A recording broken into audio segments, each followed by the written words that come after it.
Okay. She's trying to figure this out. I think I'm live. I'm going to go ahead and switch my other computer over to the YouTube channel. Hopefully go to there and see if it's working.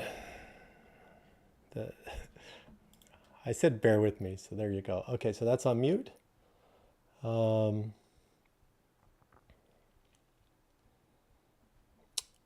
And it says I'm live. So, yeah, cool. Well, we're going to give it like a couple minutes to see what happens and see if people are able to connect. It's also, there's like a 10-second delay for the stream, I think. So we're going to give it a minute, and then in a couple minutes, I'll just go for it. Oh, perfect. So it sounds like my audio's working. My keyboard's like way in the wrong spot for this. So I don't know. I need to figure out better desk layout, I guess. Cool. Yeah, wow, that's way delayed because I'm drinking water at this point.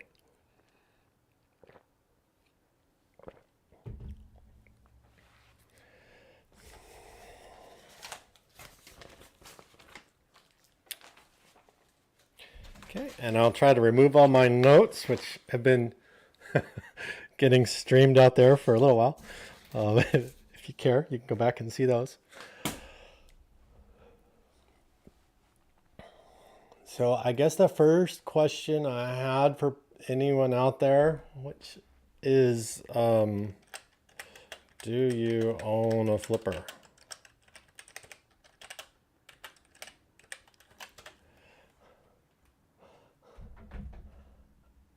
And we'll see what kind of delay I get on an answer.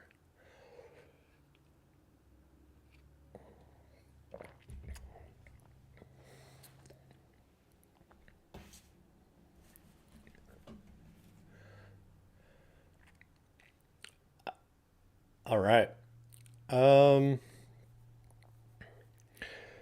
Cool. So I was trying to figure out also kind of what time is a good time to do these talks. I know that looking at the analytics, it looks like I have people in Spain.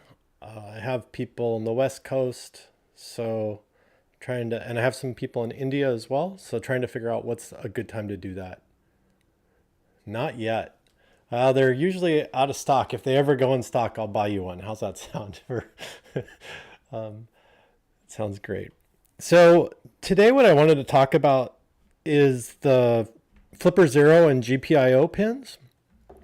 And so basically kind of my main goal was to be able to explain how you would hook up different sensors into your GPIO pins. And this applies to the Flipper, but it also applies to probably devices you do have, like your Raspberry Pis, your Arduinos, your ESP32s, all that kind of stuff. So even if you don't have a Flipper yet, it still will hopefully apply to, it'll apply anyway.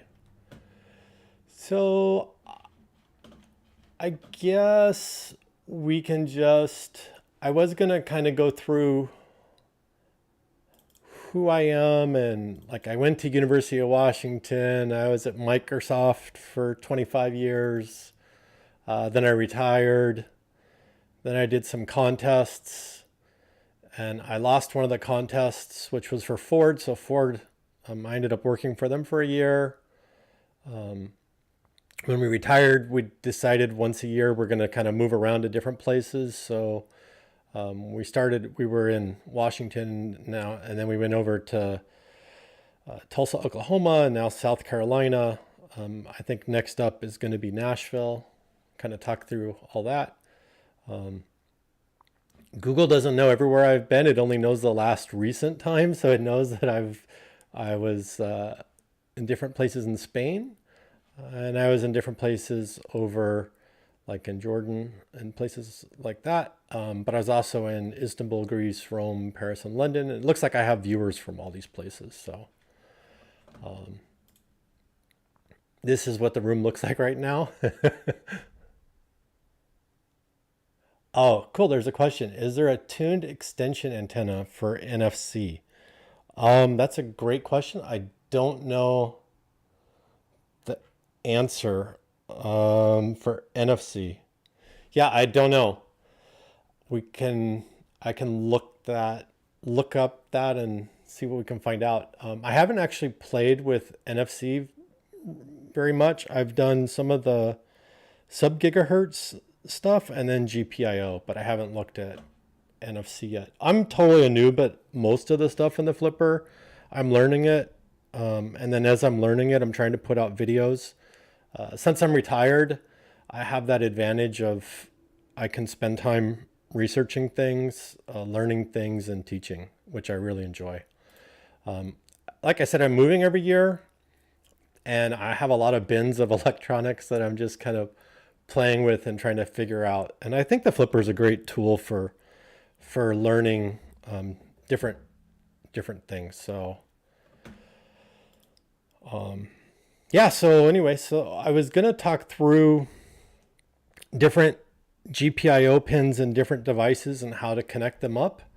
But is there anything else you wanted to talk about? So you can put that in the chat, and I'll take a second to drink some water.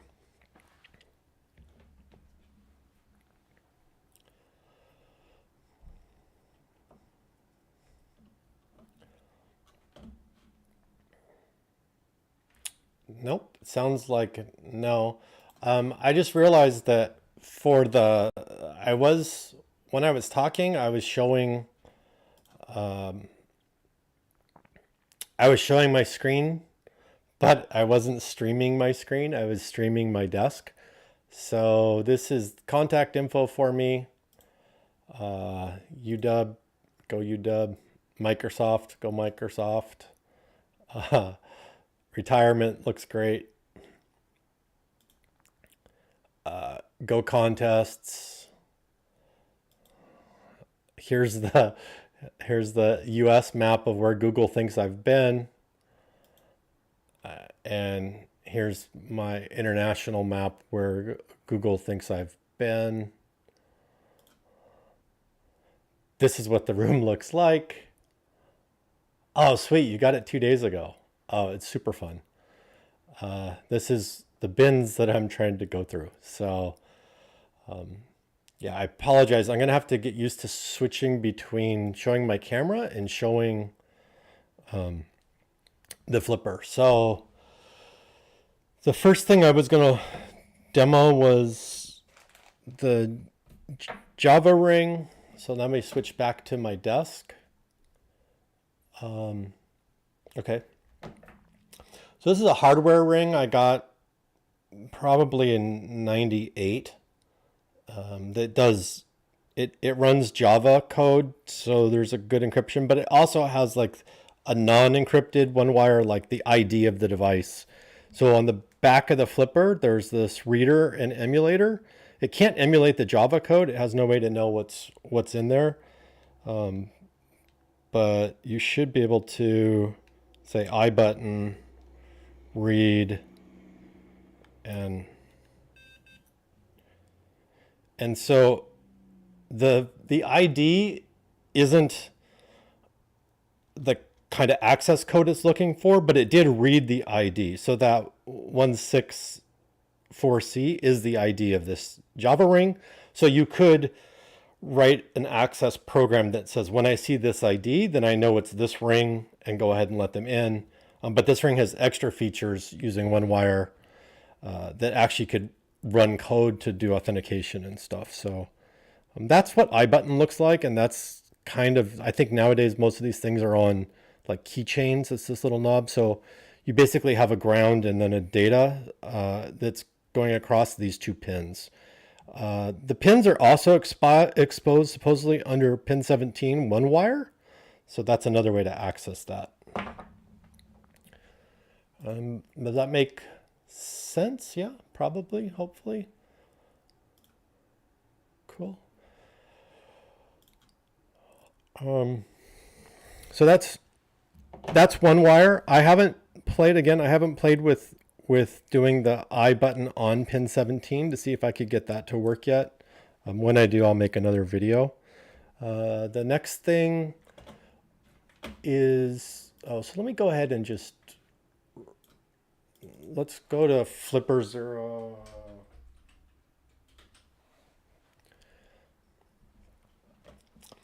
So under docs, we're going to go to GPIO, general purpose input output.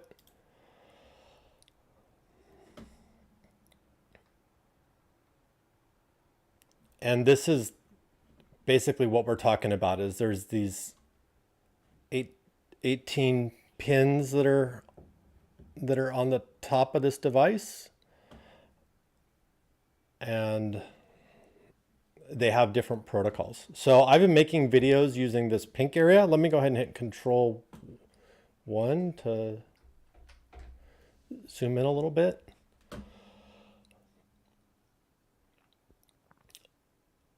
So I've been making videos using the pink area. Let me do one more zoom in, because I think it'd be useful to be able to see this diagram.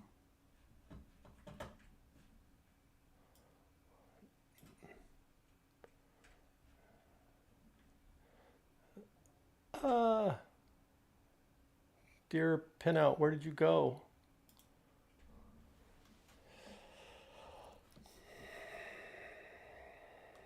Okay, there we go.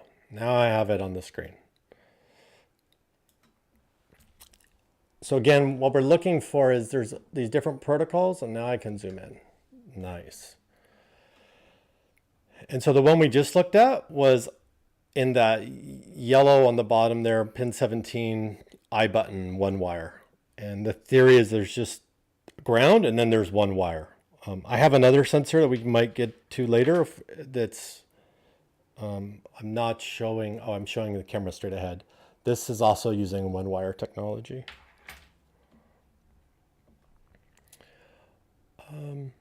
Cool. So these are the different pins. So there's one wire, and then under SPI, you see there's MOSI, MISO, CS, SCK. So we're going to talk about that. And then under UART, and the next blue over is, we're not going to talk about those pins. We're going to look at TX and RX on UART or USART. And then on I2C, there's SCL and SDA. And there's also a pull-up on there, supposedly. The comparator, I haven't found any code that uses it. The ADC, there's not a library, but someone's written code that we can look at. And then the timer, and then the stuff in pink is the stuff all my videos have been focused on, which is just external pins. So hopefully that makes sense. And let me zoom out, click, and then hopefully I get my mouse back. No, hit escape maybe. Yes, I have my mouse back. Sweet.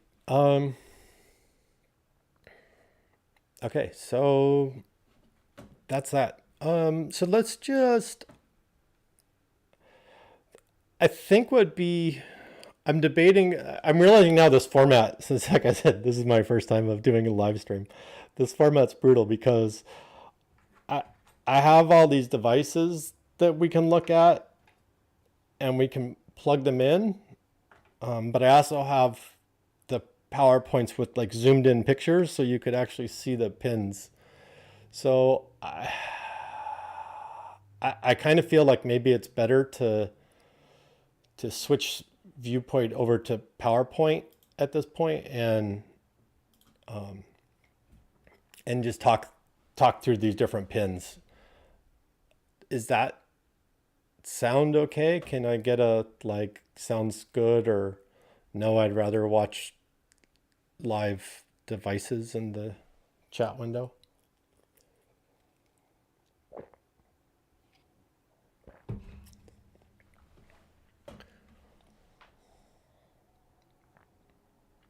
And I have to, unfortunately, I'm not live.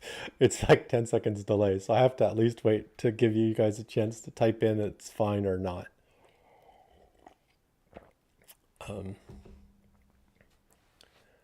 Okay. So we're going to just go ahead and look at it this way. So we looked at the Java ring, and that was using one wire, which had a ground and the data and the power using the same pin. So that was pretty interesting innovation at the time, because you don't have to have multiple wires connected. You don't find it used that often, mostly in like key fob access control stuff. So the next one is this one is a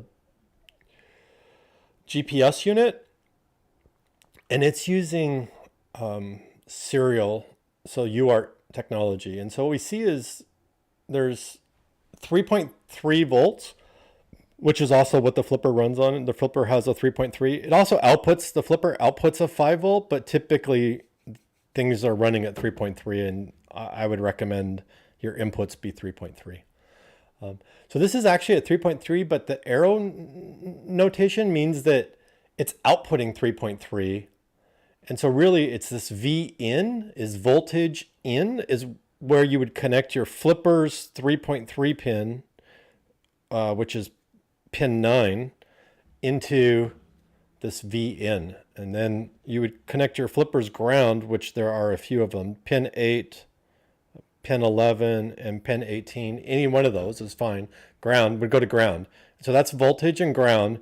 And once you do that, this unit would output 3.3 volts regulator, or it would try on there. So EN means enable.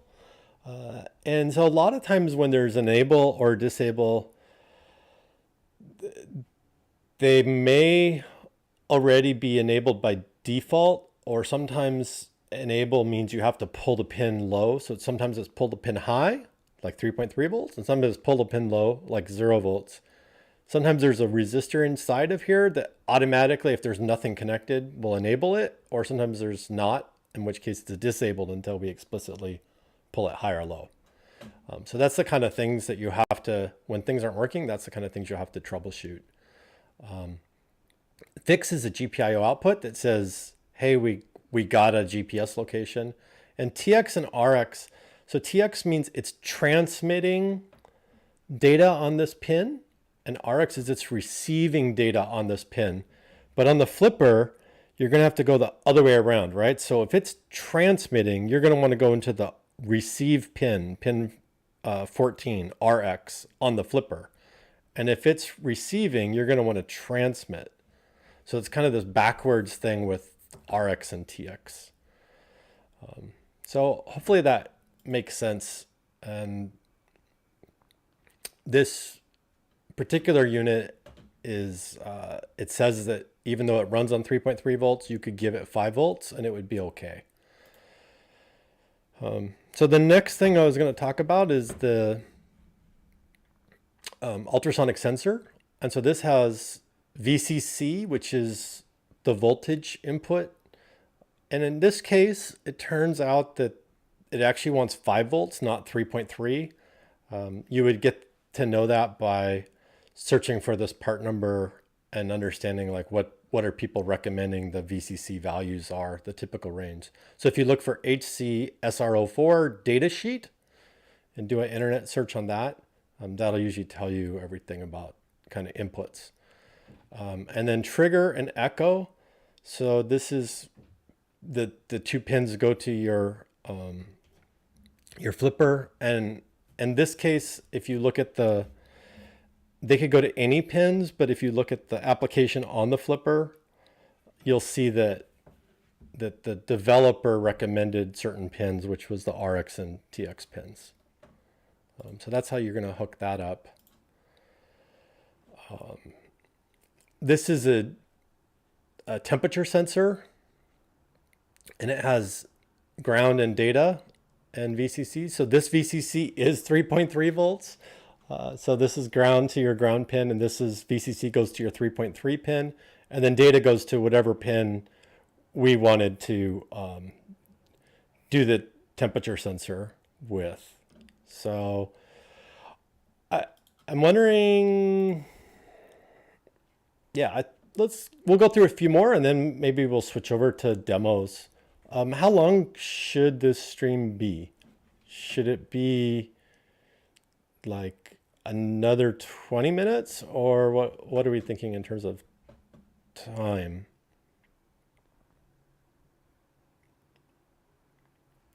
Cool.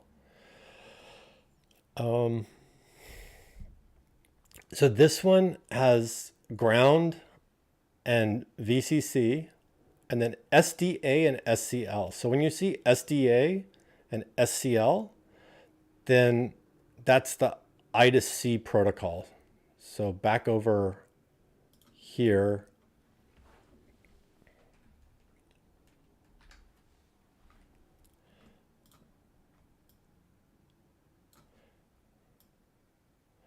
So the SDA goes to pin 15 and the SCL goes to pin 16.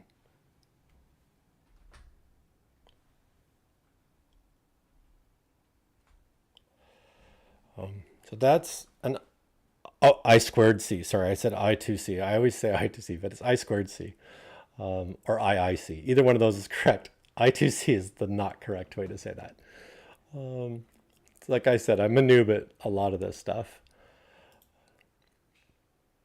And so this also exposes an SPI interface, which is a different way to connect it. And so by default, it's using this connection, which has these four wires, ground and power. This goes to our 3.3, SDA and SCL, that goes to pins 15 and 16.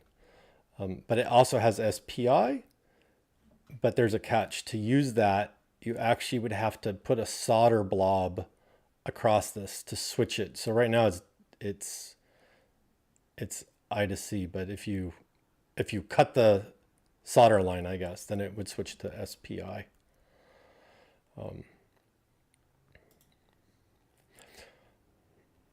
And then here's another one that's similar. So we see this VN, and so that's our voltage in. So we're going to give that the 3.3 volts. It probably is able to take 5. I don't know. We'd have to look up this part number and then say data sheet at the end, usually one word. And we'd probably find out what the VN levels are, but probably 3.3 is fine. And then ground. So this would connect to our ground wire. This would connect to our 3.3. This would be a 3.3 output. And you'll see this notation where if there's a V or an R, if there's a V, then it's 3.3 volts. So this is 3.3 volts. And if it was R, you'd see like 4, for resistor, I mean, it's 4K7 would be 4.7K resistance. So there's this weird thing where if there's a letter in the middle, it's actually usually a decimal point, and then the letter goes to the end when you're writing it out. Hopefully that helps you as you're looking at pins. So SCL is, again, the clock. SDA is the data. INT is for an interrupt. And then this has a light on it, a light emitting diode. And so this LED has a pull-up resistor. So if you ground it, the light turns off. If you give it voltage, the light turns on. If you do nothing, the light would turn on. So that's that. I think it would be useful for me to switch over to, so we're starting to see some common things again, right? Hopefully that's trying to get the theme here. VCC, ground, SCL and SDA. So we know that's I2C, pins I squared C, pins 15 and 16. And ADDR is the address. So that means that the address of this I2C device, each thing has a byte. So it's a number between 0 and 255 is its address. Usually it's in hex, but still it's a byte. And if you set this address pin, the address probably changes on this thing. So whatever address it was in, if you had two of them and they were both connected to the same SCL and SCA, you could change the second one's address. If you had two temperature sensors and wanted to sense different spots in your building, you would change one of these addresses by pulling it to ground or putting it to VCC, connecting it to VCC, and the address would change. So this is the NRF 24, which you'll see like with the mouse jacker and that kind of thing. And you can see that these pins are just awful printing to try to figure out what they are. Like it's VCC and then VCC, and there's 10 pins, and the same device you buy from someone else, and only have 8 because they have VCC and VCC twice. And this is ground and ground twice. So instead of 8 pins, there's 10, and it's a nightmare to see. But this basically is a M0 or MO, and that's an MI. If we go to, that's the back of it. Wow. If we go to this other one that's the same, I don't have a picture of it, unfortunately. Another one that's really clear on the printing. So let's go ahead and look back at this one and talk about these pins for a second. Switching to this one and switch my camera. I think.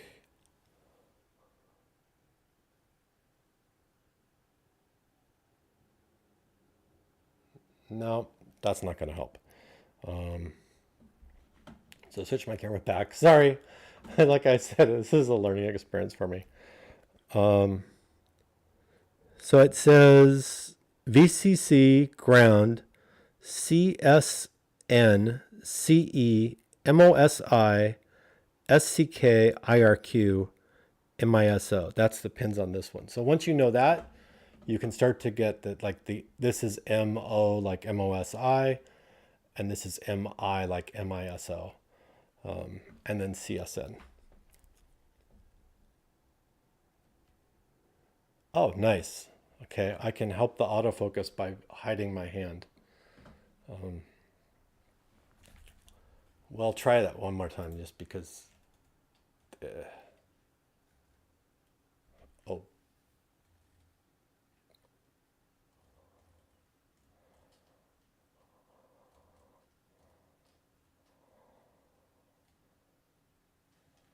Or I can buy a better camera. Okay, I'll practice some of this skills before we go. Yeah, so most of my videos I make, they're only like 5 or 10 minutes long, but I spend 3 hours editing. So yeah, this one I apologize. Live is brutal.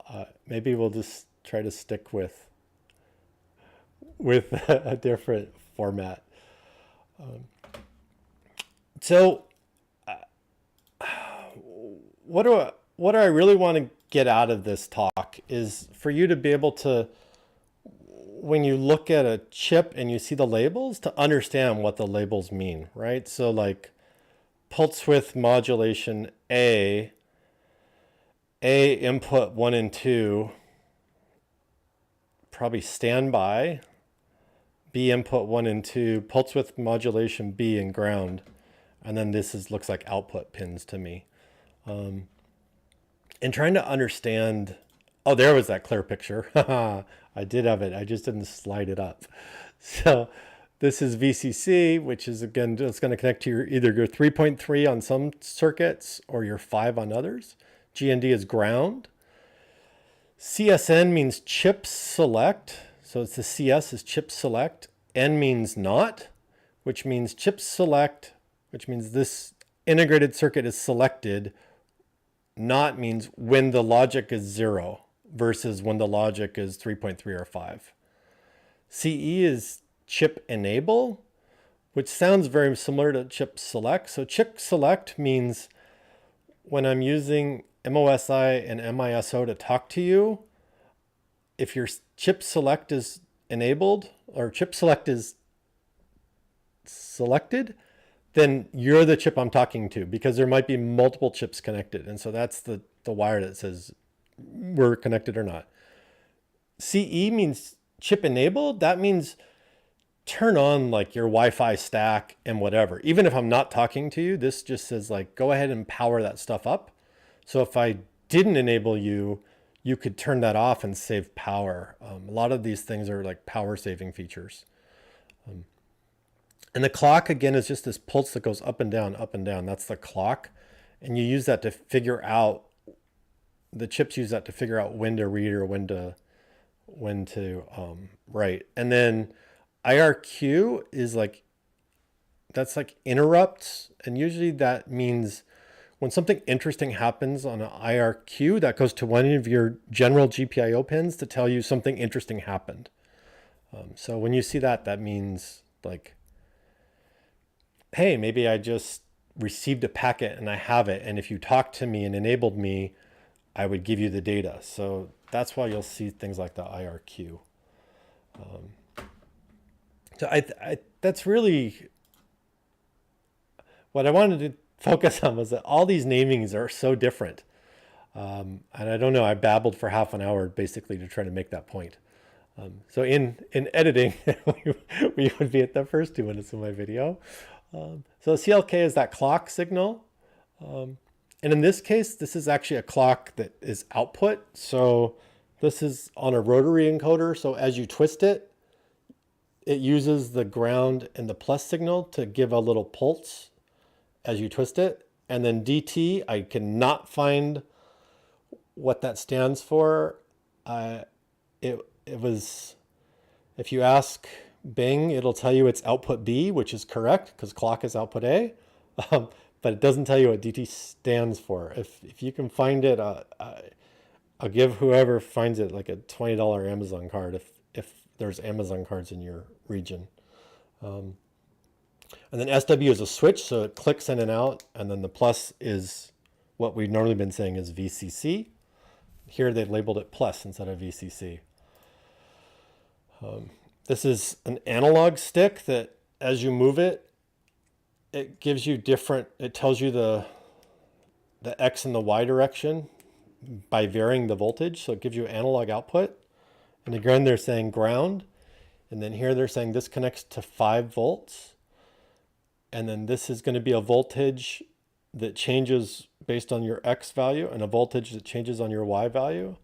And then the switch is the output, which is either ground or 5 volts, depending on if you've clicked it. And in this particular, if you put this at 3.3 volts instead, everything still works. So, and that's actually better for the flipper. So that's pretty much where that's at. So I think what I want to talk about was just some of these naming conventions again to really, okay, clearly clicking. I think if I click, then I can zoom this screen. Yeah, there we go. Can you see that screen? If not, you can go to Flipper 0.1, click on the docs link, and then click on the GPIO modules to bring it up. So let's just do, I don't know, 10 more minutes to finish this up. So MOSI, originally, MOSI meant master output, slave input. So that's what it originally meant. We are trying to get rid of terminology like slave in across the board.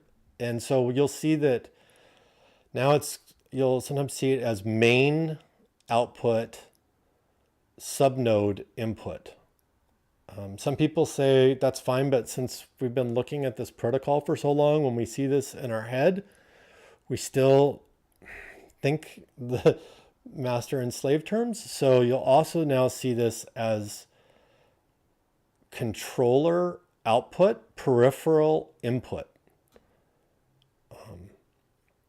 And then there's some people that are still saying that even that they're not thrilled with. And so you'll see just like, so this is input. So you'll see like DI for data input, and then DO for data output.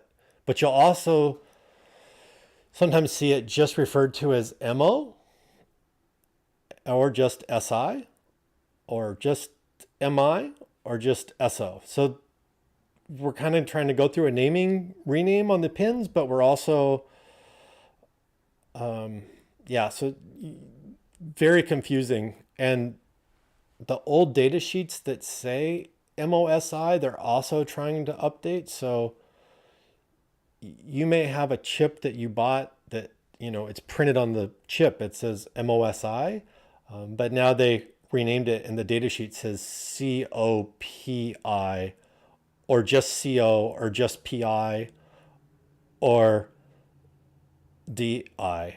So I just wanted to kind of point that out. And then CS, we said, was the chip select, and SCK was the clock. And so I didn't say what SPI stood for. Let me, how do I put my window on some other screen?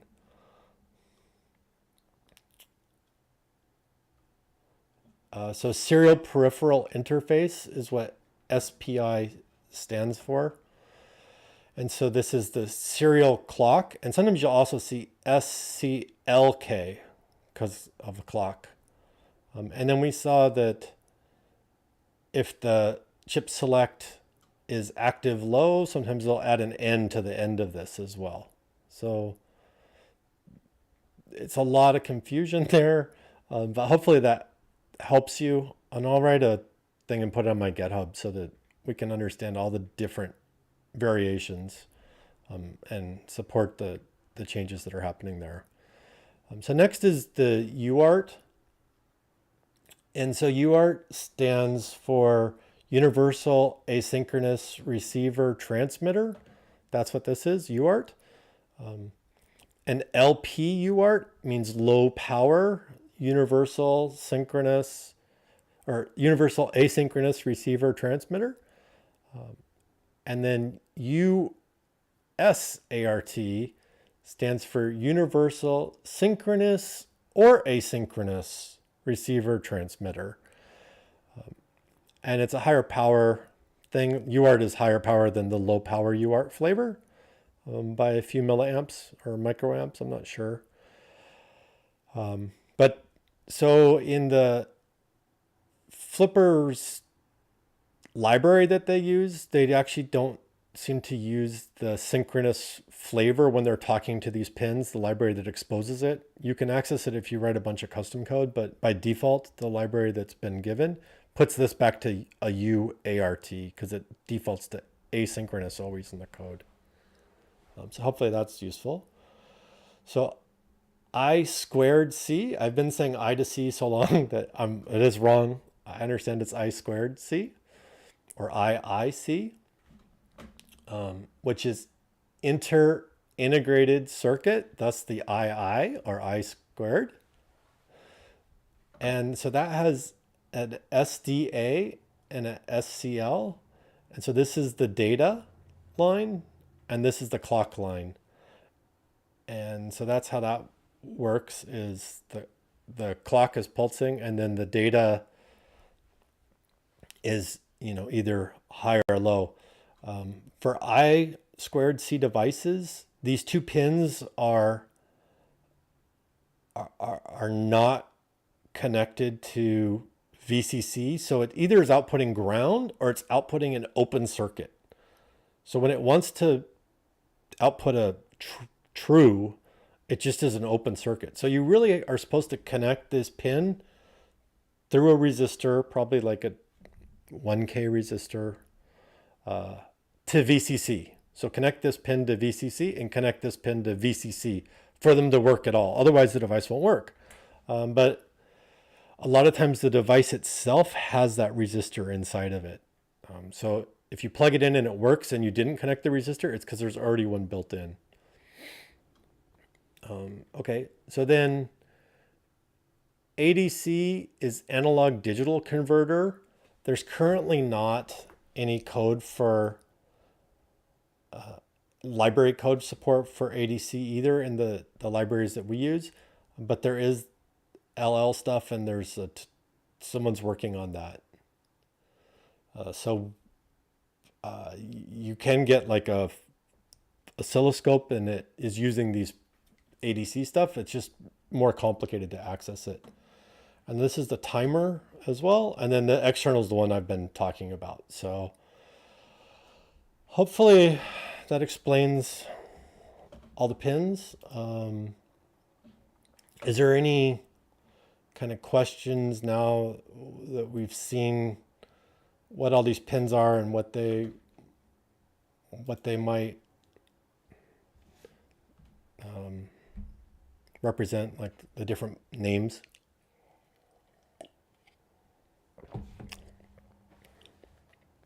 No.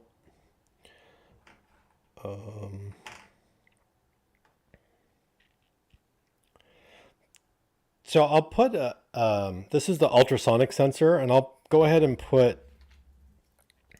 I put out on my GitHub a new update for this. So originally it was measuring the time of how long the sound traveled and then came back, and it was measuring it using milliseconds. I updated it to use the internal flipper clock, and so now it's super accurate. So that's pretty fun. I've tried to reach out to the original author to see how I would make a pull request to change there. So this one says VCC. So that's, oh, and we said that that's 5 volts for this particular one, not 3.3. And then this last pin said ground. So we have a ground pin here. And then for this one, I always get confused as to trigger and echo if it goes in the transmit or the receive. So let's just go ahead and applications, GPIO, distance center. I'm going to start like this and hope for the best. Oh, and did you see that? When I started it, it says pin 13 transmit goes to trigger, and pin 14 receive goes to echo. And so now you can see, so I'm holding it 16 inches away from me, 13 inches away from me, 8 inches away from me. So that's the kind of thing, and a lot of apps don't tell you what to connect, and when they do, they maybe say something like connect the MOSI on your device, and all you have is SI or PI listed on your device, and so you're like, I don't understand how to connect it. So that's hopefully what we're trying to understand from this video. I'll make a bunch of shorts going through each sensor and connect it up, and we'll look at each sensor. Do you think that would be useful?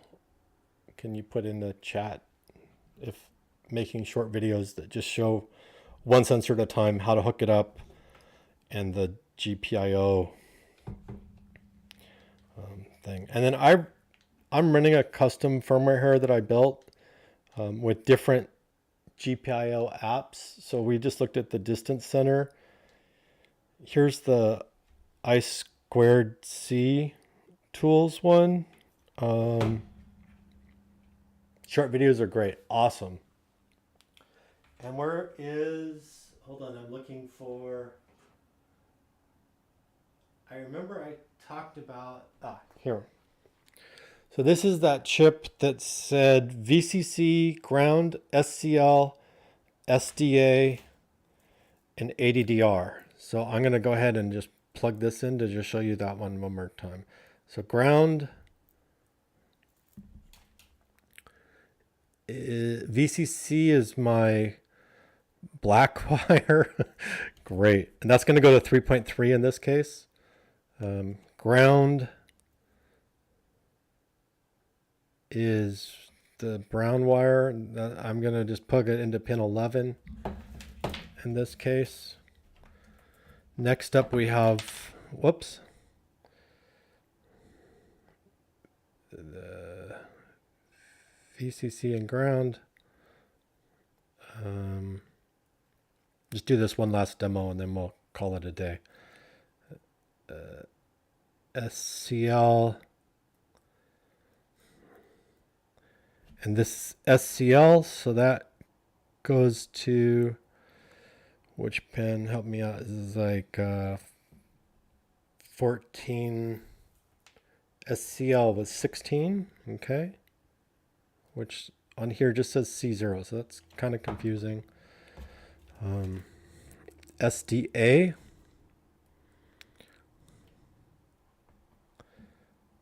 SDA was 15. Okay, so at this point we've hooked up those 4 wires, and ADDR is floating, but it has a resistor in there, so it's gonna by default pick, I think, ground.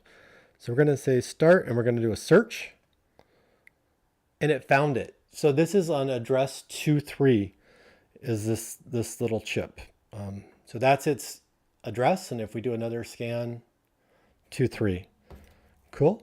Now I'm gonna take that address wire, and I'm gonna try to find I can short it to power and then scan it again. There. And so now you can see that that address line we pulled high and it moved. It's now 5C is where the device is found instead of 2.3. So that's an address wire. So sometimes it's a wire you can do. Sometimes it's a solder joint that you can like solder or cut the trace, and that kind of thing. So that's a demo of kind of how to hook these things up. And is there any other questions? Yeah. Yeah, and this is a great little, I love that the tool helps you just easily find the address, because a lot of times people in their code will just, for example, there's a temperature sensor app or light sensor app, and it assumes, so yeah, let's go to light sensor. Sure, why not? Applications, GPIO, light meter. Okay, and we can see our lumens increasing as I put it near the light and dropping off as it's not. So there you have it. And then if we change its address, it just says no sensor found. So like this app assumes that your sensor is on the one address, and it doesn't have the configuration, doesn't have address as a choice. So that's an example of why it's really useful to know what the address is and to know what the app is assuming the address is. Cool. So that's all I had. Like, it sounds like I'll make a bunch of shorts, and I appreciate everyone's time today. Sorry, I'm not sure what the right length of time is, and we'll have to practice making videos. Maybe I'll use this software and do my records on it, and then do my edits based on using the software, so I get used to how to switch between videos and whatnot. So cool. Appreciate everyone's time, and that's all I had. Thanks a lot. If there's any questions, feel free to put them in the chat, but otherwise this is the end, and thanks. I'll just hang around, but yeah. Oh, and let me pull back my first page so that